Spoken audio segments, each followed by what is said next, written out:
Fascist মোকাবেলা করে গণতান্ত্রিক যাত্রায় ইস্পাতসম ঐক্য চাইলেন খালেদা জিয়া। সবাইকে দেশের স্বার্থে কাজ করার আহ্বান তারেকের। সেনাবাহিনীকে আরও আধুনিক করে গড়ে তোলা হবে বললেন সেনাপ্রধান। দেশের প্রয়োজনে সর্বোচ্চ ত্যাগ স্বীকারে প্রস্তুত থাকার নির্দেশ। ন্যাশনাল সিটিজেন পার্টি বা এনসিপি নামে নতুন রাজনৈতিক দলের আত্মপ্রকাশ আজ। আহ্বায়ক নাহিদ, সদস্য সচিব আক্তার। এবং রোজায় কাটছে না সয়াবিন তেলের সংকট, জবরদস্তি অপ্রয়োজনীয় পণ্য ধরিয়ে দিচ্ছেন বিক্রেতা। নজরদারি বাড়ানোর দাবি ক্ষুব্ধ ক্রেতাদের।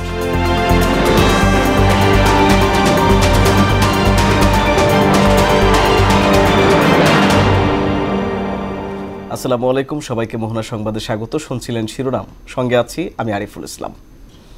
এবার পুরো খবর। গণতান্ত্রিক ব্যবস্থায় ফিরতে ন্যূনতম সংস্কার শেষে দ্রুত নির্বাচন অনুষ্ঠানের দাবি জানিয়েছেন বিএনপি চেয়ারপারসন বেগম খালেদা জিয়া।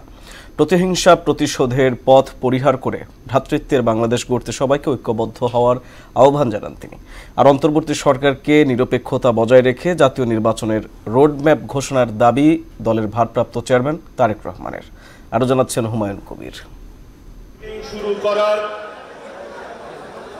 7 বছর পর জাতীয় সংসদ ভবনের এলডি হল প্রাঙ্গণে অনুষ্ঠিত হল বিএনপির বর্ধিত সভা। এতে দলের স্থায়ী কমিটির সদস্য, ভাইস চেয়ারম্যান, উপদেষ্টা মণ্ডলীর সদস্য, যুগ্ম মহাসচিব সহ অঙ্গ সহযোগী 11 সংগঠনের সভাপতি, সাধারণ সম্পাদকরা অংশ নেন। পবিত্র কোরআন তেলাওয়াতের মধ্য দিয়ে অনুষ্ঠান শুরুর পর জুলাই বিপ্লবের নিহতদের স্মরণে 1 মিনিট নীরবতা পালন করা হয়। এরপর দলের পক্ষে শোক প্রস্তাব উত্থাপন করেন জ্যেষ্ঠ যুগ্ম মহাসচিব রুহুল কবির রিজভী। কত নেতৃবৃন্দ, কত ছাত্রনেতা, কত যুবনেতা।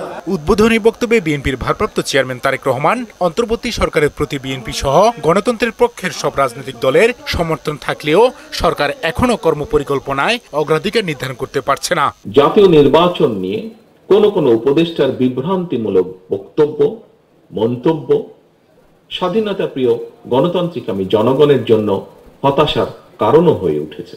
একটি রাজনৈতিক দল হিসাবে বিএনপি বারবার জনগণের ভোটে জনগণের কাছে দায়বদ্ধ সরকার প্রতিষ্ঠা করার লক্ষ্যে জাতীয় নির্বাচনের দাবি জানায়। জাতীয় নির্বাচনের আগে স্থানীয় নির্বাচন অনুষ্ঠিত হলে তা পলাতক স্বৈরাচারের দোসরদের পুনর্বাসনের প্রক্রিয়া হবে বলেও অভিযোগ করেন তিনি।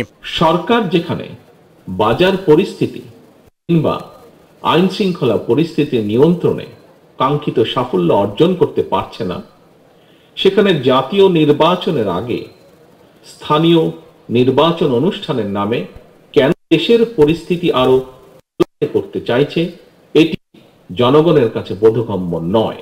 অনুষ্ঠানে প্রধান অতিথির বক্তব্যে ফ্যাসিস্ট দোসররা এখনো গণঅভ্যুত্থানের অর্জনকে নস্যাতের চক্রান্তে লিপ্ত রয়েছে উল্লেখ করে ইস্পাত কঠিন ঐক্যের মাধ্যমে এটি রুখে দেওয়ার আহ্বান জানান বেগম খালেদা জিয়া।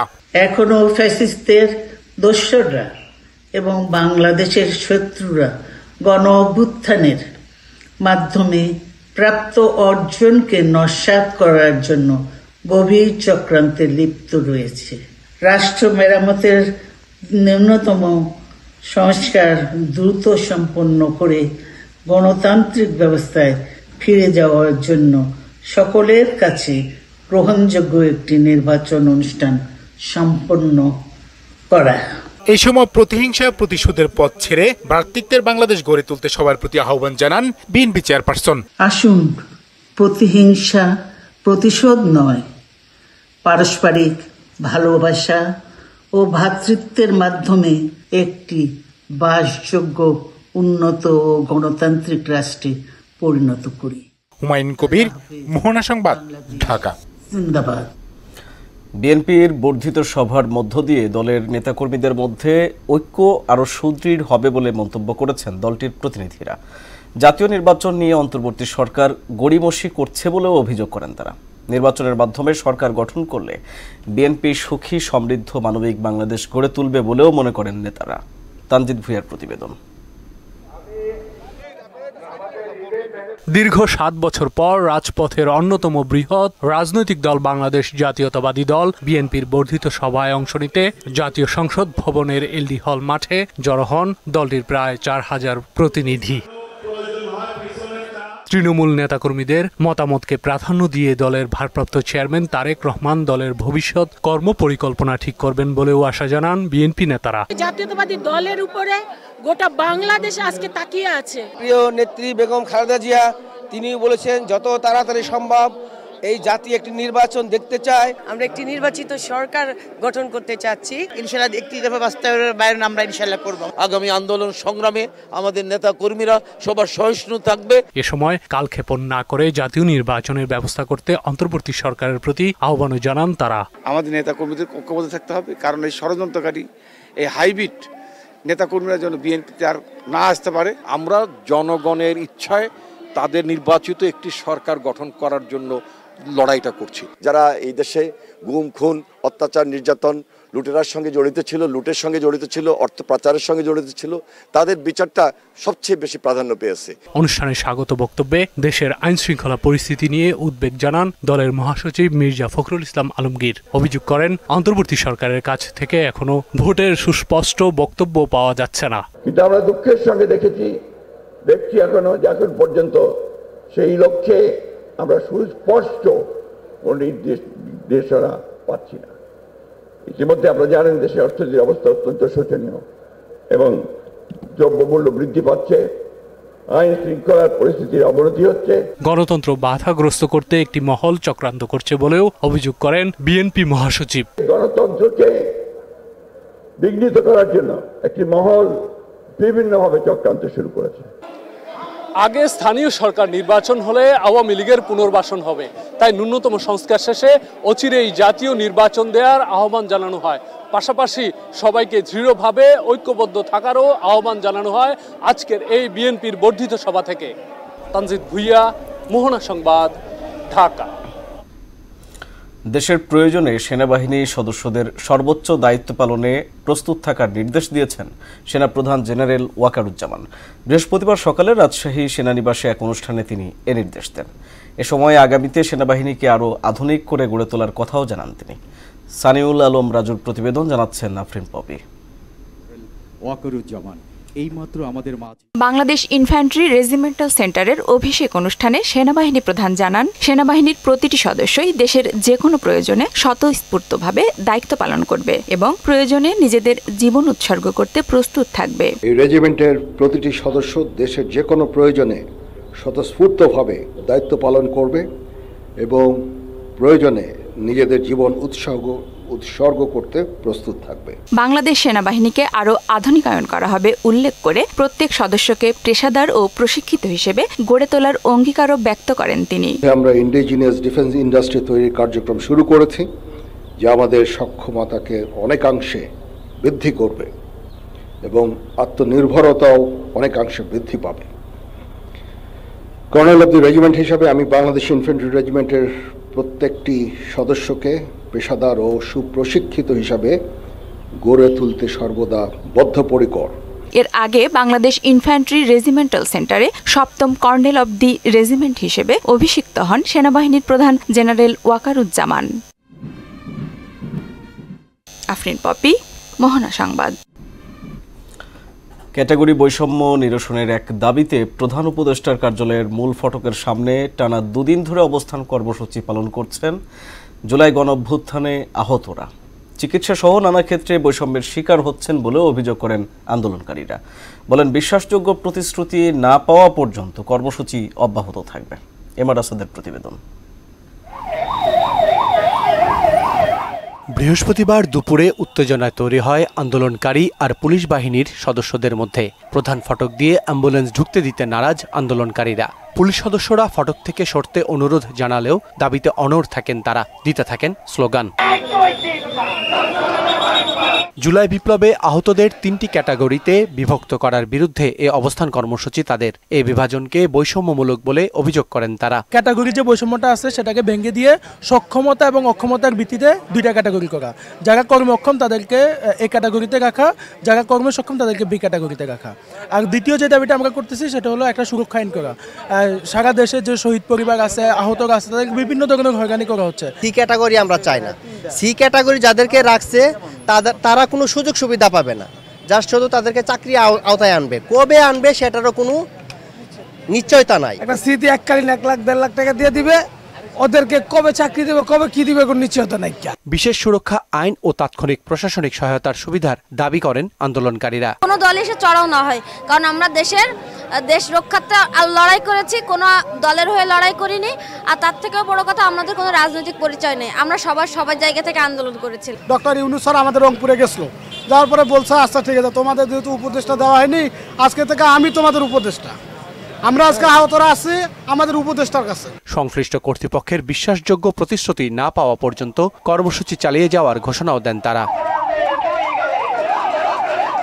MR আসাদ, মোহনা সংবাদ, ঢাকা। অবশেষে ন্যাশনাল সিটিজেন পার্টি বা এনসিপি নামে ছাত্রদের নতুন রাজনৈতিক দলের আত্মপ্রকাশ ঘটতে যাচ্ছে আজ। দলের আহ্বায়ক পদে থাকছেন নাহিদ ইসলাম আর সদস্য সচিব পদে আক্তার হোসেন। এছাড়াও প্রধান সমন্বয়ক পদে থাকছেন নাসিরউদ্দিন পাটোয়ারি। দলের দক্ষিণাঞ্চলের মুখ্য সংগঠক হাসনাত আবদুল্লাহ এবং উত্তরাঞ্চলের মুখ্য সংগঠক সার্জিস আলম। নতুন দলটির আদ্যপান্ত জানাচ্ছেন মেজবা রহমান। ডান বাম নয়, জনগণমুখী রাজনীতির আশ্বাস নিয়ে আত্মপ্রকাশ করতে যাচ্ছে শিক্ষার্থীদের নতুন রাজনৈতিক দল। গত 6.5 মাসে ছাত্র জনতা নতুন দল নিয়ে অনেক আলোচনা হয়েছে। শেষ পর্যন্ত নাম কি হবে তা নিয়েও কম চর্চা হয়নি। আহ্বায়ক হিসেবে দলের দায়িত্ব নিতে উপদেষ্টা পদ থেকে পদত্যাগ করেন নাহিদ ইসলাম। অবশেষে জানা গেল ছাত্র জনতার নতুন দলের নাম ন্যাশনাল সিটিজেন পার্টি বা এনসিপি, বাংলায় বলতে গেলে জাতীয় নাগরিক পার্টি। রাজধানীর বাংলা মোটরে এক বৈঠকে জাতীয় নাগরিক কমিটির দায়িত্বশীল 4 জন নেতা দলের নাম ও শীর্ষ নেতৃত্বের বিষয়টি নিশ্চিত করেছেন।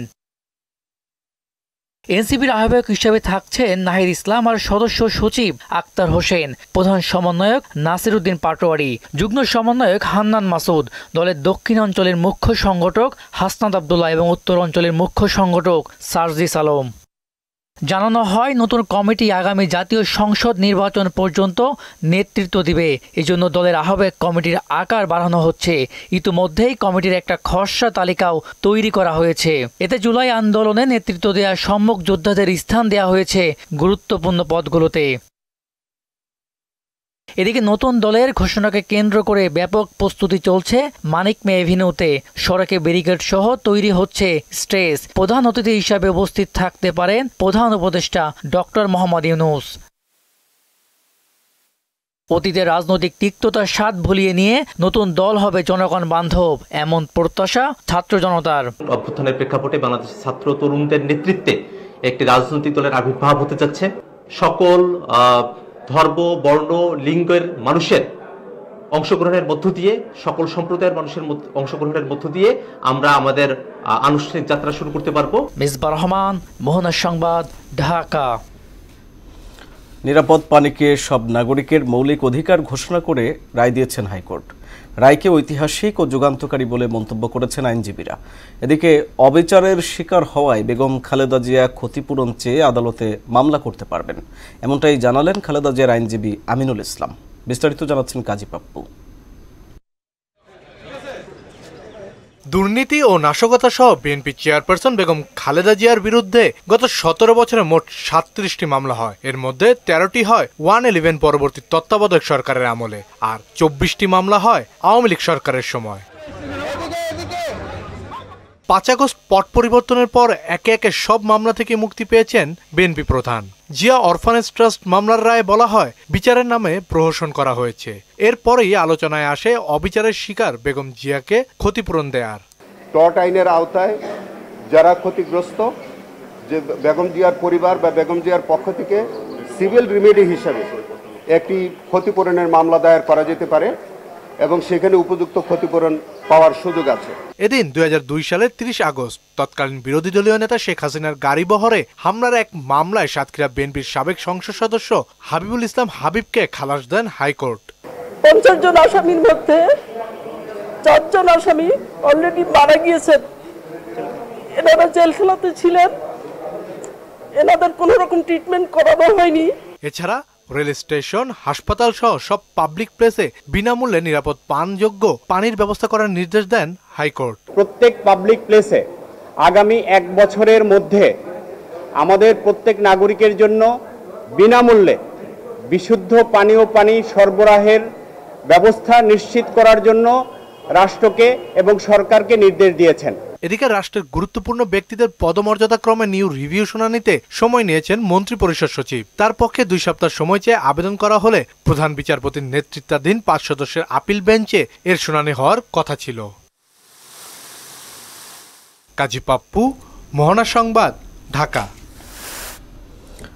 সারা দেশে এখনও কাটেনি সয়াবিন তেলের সংকট। কিছু দোকানে তেল মিললেও কেনার আগে জোর জবরদস্তি অপ্রয়োজনীয় পণ্য ধরিয়ে দিচ্ছেন বিক্রেতা। এতে ক্ষোভ জানিয়ে সয়াবিন তেলের বাজারে সরকারি নজরদারি বাড়ানোর আহ্বান জানিয়েছেন ভোক্তারা। আর সিন্ডিকেটকারীদের খুঁজে বের করার তাগিদ দিলেন ব্যবসায়ী নেতারা। আরও জানাচ্ছেন সুরায়া মুন্নি। বোতলজাত সয়াবিন তেলের সংকট বেশ কয়েক মাস ধরে চললেও সংকট সমাধানে সরকারের কোনো উদ্যোগ দেখা যায়নি। এতে দিন দিন আরও ঘনীভূত হয়েছে বাজার পরিস্থিতি। রান্নাঘর চালাতে হবে, তাই বাড়ির কর্তার বসে থাকার উপায় নেই। অনেক খোঁজাখুঁজির পর যাও বোতলজাত তেল মেলে, তারও দাম চড়া। আবার 5 লিটার বোতলজাত সয়াবিন তেল কিনতে গেলে ক্রেতার হাতে 2 কেজি পোলার চাল ধরিয়ে দিচ্ছেন বিক্রেতারা। এতে অস্বস্তি আরও বাড়ছে। আরেক দোকানে পেয়েছি, ওনার সঙ্গে চাউল নিতে হবে, তাদের কোম্পানির চাউল নিতে হবে। প্রবলেম যে আমি পোলার চাল আমার প্রয়োজন নেই, আমাকে নিতে হচ্ছে বাধ্য হয়ে। 1 কেজিতে 2 কেজি পোলার চাল, আমার তো 2 কেজি পোলার চাল লাগবে না। বোতলটা পাওয়া যাচ্ছে না, লুজটাই মানুষ নেয়, না পাইলে আর কি করবে। সব কোম্পানিরা যদি একযোগ হইয়া মাল কম দেয়, সেটার জন্য কোম্পানি দায়ী, সেটার জন্য আমরা জনগণ দায়ী না। যদি দেখতেছি আমি মিলার ঠিক মতো দিচ্ছে না, আমি সাধারণ মানুষ সাধারণত একটু বেশি লাভের আশায় একটু স্টক করে বা একটু কম বিক্রি করে হাতে রাখা একটু বাড়িয়ে বেচার জন্য, এরকম সবারই মনোভাব আছে।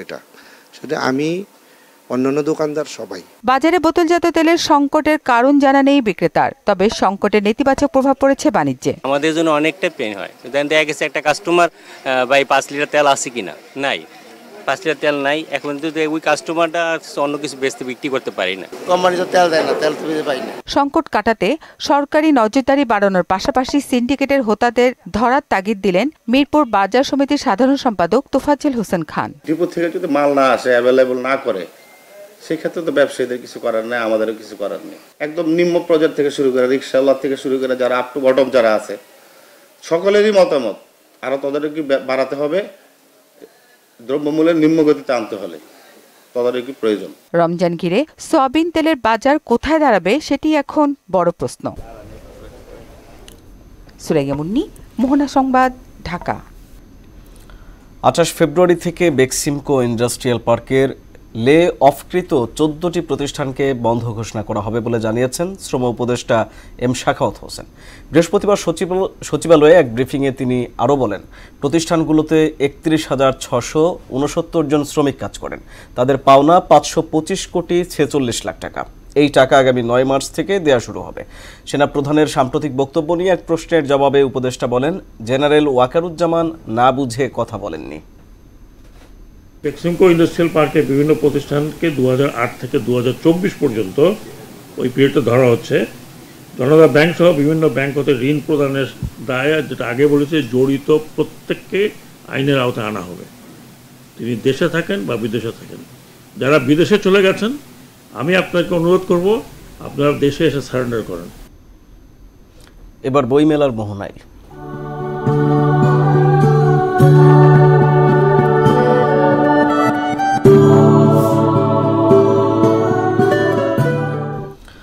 অমর একুশে বইমেলার পর্দা নামছে আজ, তাই তো ভাঙনের সুর বাজছে বইপ্রেমীদের মাঝে।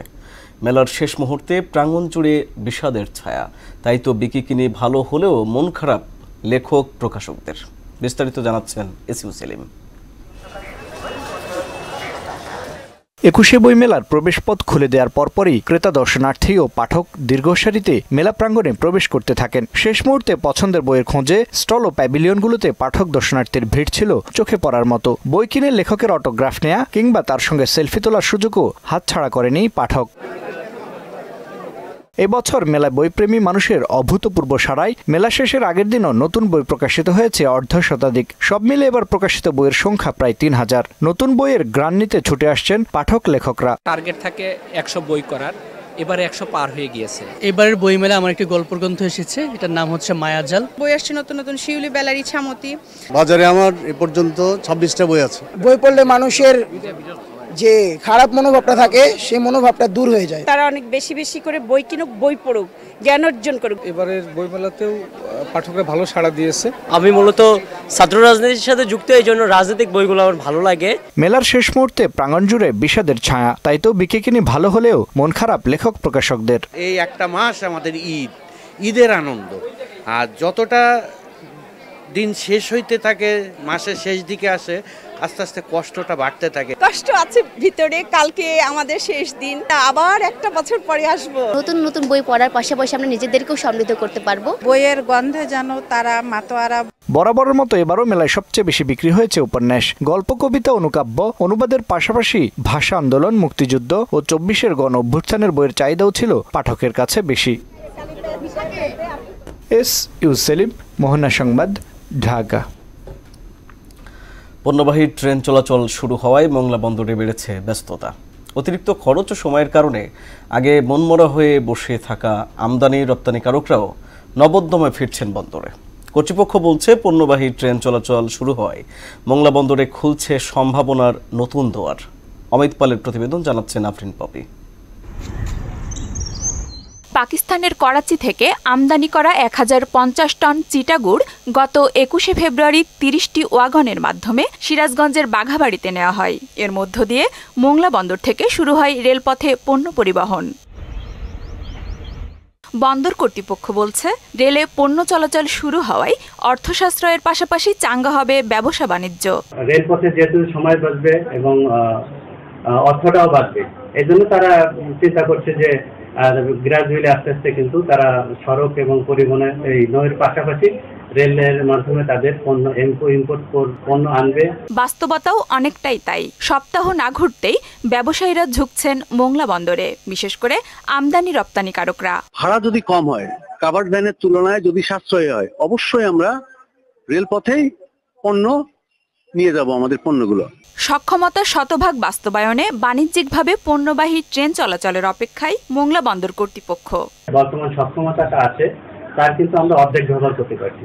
আমাদের যদি যে পরিমাণ, যেমন আছে 850 জাহাজ আমাদের ইয়ারলি আছে, তো আমাদের কিন্তু 2000 জাহাজ হ্যান্ডেলিং করার ক্যাপাসিটি আছে। মোংলা বন্দর থেকে রেলপথে নিয়মিত পণ্য পরিবহন শুরু হলে খুলনা, যশোর সহ উত্তরাঞ্চল এবং রাজধানী ঢাকার সঙ্গে বাড়বে বাণিজ্যিক সংযোগ। এতে চট্টগ্রাম বন্দরের থেকে কম খরচ ও সময়ে পণ্য পরিবহন সম্ভব হবে, যার সুফল ভোগ করবেন দেশি বিদেশি বিনিয়োগকারীরা। আফরিন পপি, মোহনা সংবাদ। চাঁদপুরের পদ্মা, মেঘনা সহ 6টি উপকূলীয় এলাকায় সব ধরনের মাছ ধরায় 2 মাসের নিষেধাজ্ঞা দিয়েছে সরকার। 1 মার্চ থেকে 30 এপ্রিল পর্যন্ত চলবে এ নিষেধাজ্ঞা। এজন্য খাবার এবং আর্থিক সহায়তার দাবি জেলেদের। আইন অমান্য করে মাছ ধরলে ব্যবস্থা নেবে নৌ পুলিশ। রফিকুল ইসলাম বাবুর প্রতিবেদন, জানাচ্ছেন মোহাম্মদ ওয়ালিউল্লাহ।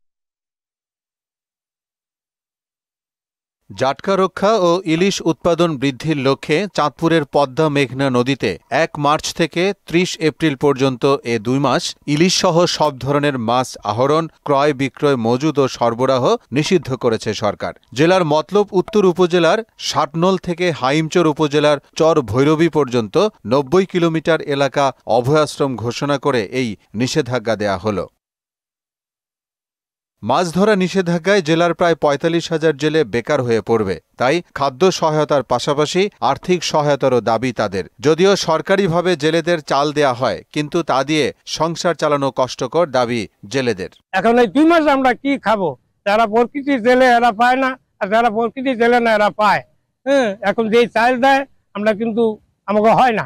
চাল আনতে গেলে কয় 30 কেজি নিলে না নিলে যা, মানে তালবানা করতে আছে। আমরা কি করবো? আমরা গরিব মানুষ। এরপর কোনো কাজ করার কিছু দেখ, আমরা 2 মাস কাজ করে রাখামো, বাড়িতে থেকে কি কাম করবো, এই একটা ব্যবস্থা আপনারা করে দিবেন। প্রশাসন যাতে ভালো করে নদীতে ডিউটি করে, যাতে কোনো প্রকার জেলা নদীতে নামতে না পারে। জাটকা সংরক্ষণ কর্মসূচি বাস্তবায়নের জন্য জেলার টাস্কফোর্স কমিটি গঠন সহ জেলেদের সহযোগিতার কথা জানান জেলা মৎস্য কর্মকর্তা। জেলেদের যে ভিজিএফ যে প্রণোদনা, এটা ইতিমধ্যে এসেছে এবং ইউনিয়ন পর্যায়ের ইউনিয়ন পরিষদের অনুকূলে আমাদের বিও লেটার দেওয়া হয়ে গেছে এবং তারা খুব স্বল্প সময়ের মধ্যে চাউল উত্তোলন করে বিতরণ শুরু। বিভিন্ন স্থানে জেলেদের সতর্ক করা সহ মতবিনিময় করছে নৌ পুলিশ। তবে জেলেরা আইন অমান্য করলে তাদের বিরুদ্ধে ব্যবস্থা নেওয়া হবে। আমার নৌ পুলিশ চাঁদপুর অঞ্চলের বিভিন্ন স্থানে জেলেদের সাথে আমরা মিটিং করেছি, মতবিনিময় সভা করেছি। এরপরও যদি কেউ আইন অমান্য করে নদীতে নামে অথবা কোনোভাবে জাটকা নিধনের চেষ্টা করে, সেক্ষেত্রে সংশ্লিষ্ট আইন অনুযায়ী তাদের বিরুদ্ধে ব্যবস্থা নেওয়া হবে।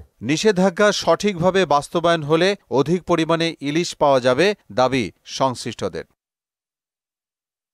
মোহাম্মদ ওয়ালিউল্লাহ, মোহনা সংবাদ। এশিয়ান ইউনিভার্সিটি অব বাংলাদেশের 7ম সমাবর্তন অনুষ্ঠিত হয়েছে। রাজধানীর চীন মৈত্রী সম্মেলন কেন্দ্রে গ্র্যাজুয়েটদের ডিগ্রি প্রদান করেন শিক্ষা মন্ত্রণালয়ের বিশেষ উপদেষ্টা প্রফেসর ডক্টর আমিনুল ইসলাম।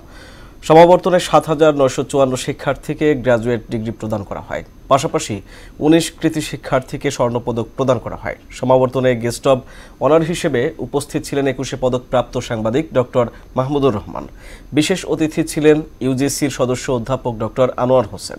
এছাড়াও উপস্থিত ছিলেন বোর্ড অব ট্রাস্টিজের chairman doctor Mohammad Jafar Sadeq, vice chancellor emeritus professor doctor Shahjahan Khan সহ দেশ ও বিদেশের স্বনামধন্য শিক্ষাবিদ ও শিক্ষার্থীরা।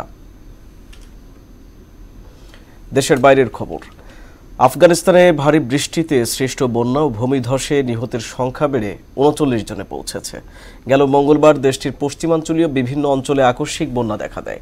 এর মধ্যে পশ্চিমাঞ্চলীয় ফারাহ প্রদেশেই বন্যায় পানিতে ভেসে গেছেন 21 জন। এছাড়া অর্ধশতাধিক বাড়ি ক্ষতিগ্রস্ত হওয়ার পাশাপাশি প্রায় 2,500 সোলার প্যানেল ধ্বংস হয়ে গেছে বলে জানিয়েছে জেলা গভর্নর মোহাম্মদ সাদেক। জেনেভায় জাতিসংঘের মানবাধিকার কাউন্সিলে রাশিয়ার বক্তৃতার সময় আসর ছেড়ে চলে যান বিভিন্ন দেশের কূটনীতিকরা। মূলত ইউক্রেনের প্রতি সমর্থন দেখিয়েই এমন পদক্ষেপ তাদের। কূটনীতিকরা বলছেন, ইউক্রেন ছাড়া কোনো সমঝোতা বৈঠককে তারা সমর্থন করেন না। এদিকে ইউক্রেনের বিরুদ্ধে মানবাধিকারের সুস্পষ্ট লঙ্ঘনের অভিযোগ করেন রুশ উপ পররাষ্ট্রমন্ত্রী। কাজী শাহরিনের ডেস্ক রিপোর্ট। সুইজারল্যান্ডের জেনেভায় ২৬ ফেব্রুয়ারি জাতিসংঘের মানবাধিকার কাউন্সিলের ৫৮তম সাধারণ অধিবেশন অনুষ্ঠিত হয়। এতে রাশিয়ার বক্তব্য চলাকালে অধিবেশন থেকে ওয়াকআউট করেন বিভিন্ন দেশের কূটনীতিবিদরা। মূলত ইউক্রেনের প্রতি সমর্থন দেখিয়েই তারা এমন পদক্ষেপ নেন।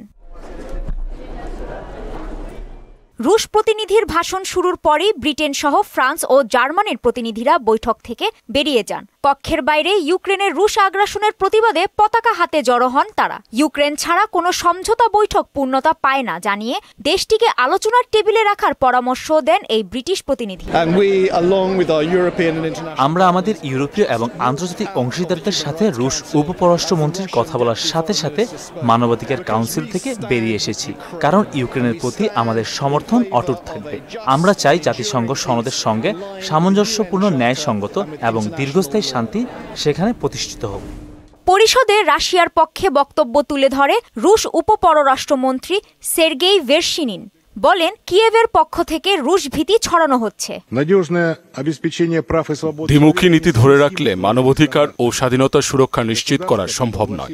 আন্তর্জাতিক আইনের সার্বজনীনভাবে স্বীকৃত নীতিগুলোকে ইউক্রেনের নিজস্ব নিয়ম ভিত্তিক বিশ্ব ব্যবস্থা দিয়ে প্রতিস্থাপন করার নীতি ইতিমধ্যেই একটি গুরুতর ভূ রাজনৈতিক অবনতির দিকে নিয়ে যাচ্ছে, যা সারা বিশ্বে সংঘাত বিস্তার দ্বারা প্রমাণিত হচ্ছে। জবাবে রাশিয়া সমগ্র গণতান্ত্রিক বিশ্বের কাছেই হুমকি বলে মন্তব্য করেন ইউক্রেনের পররাষ্ট্র বিষয়ক উপমন্ত্রী মারিয়ানা বেতসা। রাশিয়া একটি অস্তিত্বের হুমকি, শুধু ইউক্রেন নয়, শুধু ইউরোপ নয়, সমগ্র গণতান্ত্রিক বিশ্বের কাছে। ইউক্রেনের জয় আমাদের সাধারণ ভবিষ্যৎ এবং সমগ্র গণতান্ত্রিক বিশ্বের ভবিষ্যৎ নির্ধারণ করবে। রুশ আগ্রাসনকে শাস্তির আওতায় আনার দাবিও জানান তিনি। কাজী শাহরিন, মোহনা সংবাদ। যে টিকে থাকার লড়াইয়ে আজ মুখোমুখি হচ্ছে আফগানিস্তান ও অস্ট্রেলিয়া। লাহোরের গাদ্দাফি স্টেডিয়ামে বিকেল ৩টায় শুরু হবে খেলা। অজিদের হারাতে না পারলে শেষ হয়ে যাবে আফগানদের চ্যাম্পিয়ন্স ট্রফি মিশন। আবার জিততে না পারলে অজিদের সেমিফাইনালের আশাও হুমকিতে পড়বে। আরও জানাচ্ছেন মুদাসসির আলী। অস্ট্রেলিয়া ও আফগানিস্তান লাহোরের গাদ্দাফি স্টেডিয়ামে দু দলই ডুবিয়েছে ইংলিশদের। আসরে নিজেদের প্রথম ম্যাচে চ্যাম্পিয়ন্স ট্রফির ইতিহাসে সবচেয়ে বেশি রান তাড়া করে জয়ের ইতিহাস গড়েছে অজিরা। আর প্রথম যাত্রায় দক্ষিণ আফ্রিকার কাছে হারলেও দ্বিতীয় ম্যাচে ৩০০রও বেশি রান করে ইংলিশদের ৮ রানে হারিয়ে সেমিফাইনালের আশা বাঁচিয়ে রেখেছে আফগানরা। এবার অস্ট্রেলিয়ার কাছে হেরে গেলেই শেষ চারের আশা শেষ আফগানিস্তানের। রাওয়ালপিন্ডিতে নিজেদের দ্বিতীয় ম্যাচ বৃষ্টির কারণে পরিত্যক্ত হওয়ায় অজিরা পেয়েছে 1 পয়েন্ট। সব মিলিয়ে এখন তাদের পয়েন্ট 3। এবার আফগানদের পরাস্ত করতে পারলেই সেমিফাইনাল নিশ্চিত অস্ট্রেলিয়ার। তবে হেরে গেলে পরবর্তীতে ইংল্যান্ডের কাছে হারতে হবে দক্ষিণ আফ্রিকাকে। রান রেটের হিসেবে তখন এগিয়ে থাকতে পারলে অজিরা যাবে শেষ চারে। গাদ্দাফি স্টেডিয়ামে যেহেতু রান ওঠে ভালো এবং দু দলেই পাওয়ার হিটার আছে, তাই রান ওঠাতে কোনো দলকেই পিছিয়ে রাখার সুযোগ নেই। তবে বোলিংয়ে আফগানরা যে কোনো সময় প্রতিপক্ষের বিপদের কারণ হয়ে উঠতে পারে। সেখানে কামিন্স, স্টার্ক, হ্যাজেলউড ছাড়া পেস অ্যাটাকে কিছুটা ঘাটতি আছে অজিদের। হেড টু হেড পরিসংখ্যানে 4 বারের মুখোমুখিতে সবকটিতেই জিতেছে অস্ট্রেলিয়া। সবশেষ 2023 ওয়ানডে বিশ্বকাপ ম্যাচে গ্লেন ম্যাক্সওয়েলের ডাবল সেঞ্চুরিতে ভর করে 292 রান তাড়ায় 3 উইকেটে জেতে অস্ট্রেলিয়া। অথচ ওই ম্যাচে আফগান বোলারদের ছোবলে 100 রান পার করার আগেই 7 উইকেট হারিয়ে বিপর্যয়ে পড়েছিল অজিরা। তাই আফগানিস্তানকে যেমন দুর্বল বলা যাবে না, তেমনি অস্ট্রেলিয়াও যে কোনো সময় জয় ছিনিয়ে আনতে পারে তার নজিরও আছে। মুদাসসির আলী, মোহনা সংবাদ। শেষ করব মোহনা সংবাদ, যাবার আগে জানিয়ে দিব শিরোনামগুলো আরো একবার।